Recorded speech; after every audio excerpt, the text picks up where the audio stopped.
తెలియజేయడం ఏమనగా మన జిల్లాలో రైతులకు సరిపడే యూరియా సబ్సిడీగా ఉంది. ప్రతి రైతు కూడా రైతు సేవా కేంద్రం, మీ పంచాయతీలో రైతు సేవా కేంద్రం ఉంటుంది కదా, ఆ రైతు సేవా కేంద్రం దగ్గరపై మీ పట్టా పాస్బుక్లు ఇస్తే గిన రైతులకు ఎంత అర్హత ఉందో, ఎన్ని ఎకరాలకు వాళ్ళకి ఇవ్వాలనో దాని ప్రకారంగా అందరికి ఇచ్చేదానికి సబ్సిడీగా యూరియా ఉంది. మీరు అక్కడ ఆర్ఎస్టీలో సంప్రదిస్తే గిన ఈరోజు పొద్దున్నే కలెక్టర్ దృష్టికి కూడా తీసుకోవడం జరిగింది. మా నియోజకవర్గంలో కేసీ కేంద్రం ఎక్కువ ఉంది కాబట్టి మాకు ఎక్కువ యూరియా కావాలని అడిగితే ఖచ్చితంగా మన జిల్లాలో యూరియా సబ్సిడీగా ఉంది.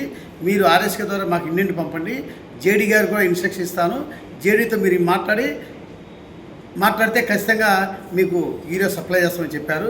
కాబట్టి మీరందరూ ఎవరికి రిక్వైర్మెంట్ ఉంటే గిన రైతులకు మాత్రమే, రైతులకు వాళ్ళకు చేసుకునే పొలానికి ఎన్ని అర్హత ఉంటుందో అన్ని ఖచ్చితంగా యూరియా ఇచ్చేందుకు సిద్ధంగా ఉన్న ప్రభుత్వము.